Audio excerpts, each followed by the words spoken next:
የፕሪቶሪያው ስምምነት ከተፈረመ ከወራት በኋላ ተደራዳሪዎች ዛሬ በአዲስ አበባ ከኦባሳንጆና ከኡሁሩ ኬንያታ ጋር ተገናኝተዋል። ስምምነቱ አልተተገበረም የሚለው የሁለቱም ወገኖች ክስ ከዚህ በተጨማሪ ከፍተኛ ስሜት ቀስቅሶ የነበረው የአዲስ አበባ የአስተዳደር ወሰንና የባለቤትነት ውዝግብ ባለበት እንዲቀጥል የተሰጠው አስገራሚ ውሳኔ ምን እንደሚመስልና በኤርትራ ባንዲራ ስር የምትጓዝ ነገር ግን የኢራንን ነዳጅ በሚስጥር የምታጓጉ ስውር መርከብ በኤደን ባህረ ሰላጤ ላይ በታጣቂዎች ተሰውራለች። ዝርዝሩን ይዘንላችሁ ቀርበናል። ሰላም ውድ የፈጠነ ሚዲያ ቤተሰቦች፣ ወቅታዊ መረጃን ይዘን ቀርበናል። አብራችሁ እንድትቆዩ በአክብሮት እንጋብዛለን።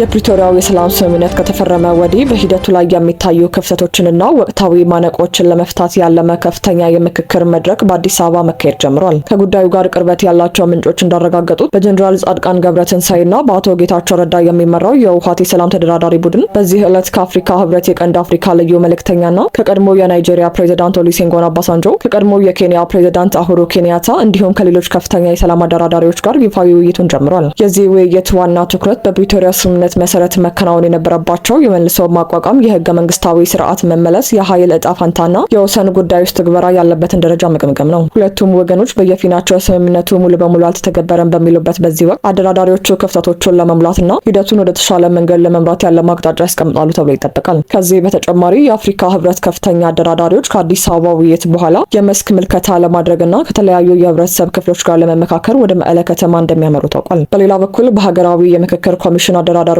ውይይቶች ከፍተኛ የሐሳብ መፋጨትና ውዝግብ አስነስቶ የነበረው የአዲስ አበባ ጉዳይ ለጊዜው እፎይታ የሚያገኝበት ውሳኔ አግኝቷል። በሀገራዊው የምክክር ጉባኤው ሲያነጋገርና አጀንዳ ሆኖ ሲሞገት የቆየው የአዲስ አበባ የአስተዳደር ወሰንና የባለቤትነት ጉዳይ አሁን ባለው የህግና አስተዳደር መዋቅር ባለበት እንዲቀጥል መወሰኑ ታውቋል። ኮሚሽኑ ጉዳዩ ስሜት ቀስቃሽና ጥንቃቄ የሚፈልግ በመሆኑ ቀጣይ የህዝብ ውይይቶችና ጥናቶች የበለጠ እየዳበረ እንዲሄድ ያደረገ ሲሆን ለጊዜው ግን ያለውን አሰራር ሳያናጋ ማስቀጠል የተሻለ አማራጭ እንደሆነ አምኖበታል። ከሀገር አቀፉ የምክክር መድረክ ከፖለቲካዊ ውሳኔዎቹ ወጣ ስንል ጠናውን ዳግም ስጋት ውስጥ ወደ ከተተው የባህር ላይ እገታና አደገኛ እንቅስቃሴ እንሻገራለን። ዝርዝሩን እንደሚከተለው ይዘናል።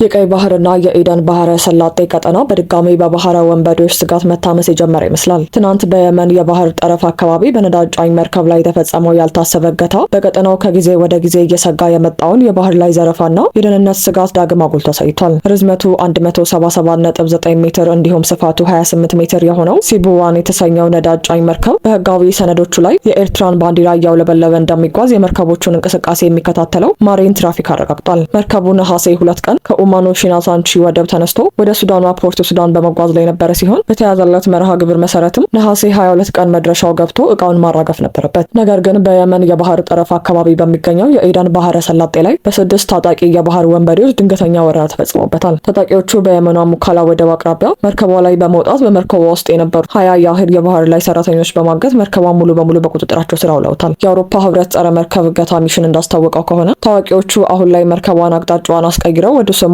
የባህር ክልል እየነዷት ይገኛሉ። ይህ ድርጊት ተራ የባህር ላይ ዘረፋ ይምሰል እንጂ ጉዳዩን ጠለቅ ብለው የሚከታተሉ የዘርፉ ባለሙያዎች የመርከቧን ማንነትና የስራ አይነት ሲመረምሩ ሌላ የተሸሸገ እውነት ይወጣል። መርከቧ የኤርትራን ባንዲራ ሰቀለች እንጂ እውነተኛ ባለቤቷ ማን እንደሆነ በውል አይታወቅም። ይባስ ብሎ ደግሞ መርከቧ በአሜሪካ የማዕቀብ ዝርዝር ውስጥ የተካተተች ሲሆን ከአሜሪካ ማዕቀብ ውጪ በሆነ ህገወጥ መንገድ የኢራንን ነዳጅ በሚስጥር በባህር ላይ በማጓጓዝ ስራ ላይ ተሰማርታ የምትገኝ የስውር መርከቦች አባል መሆኗ ይነገራል።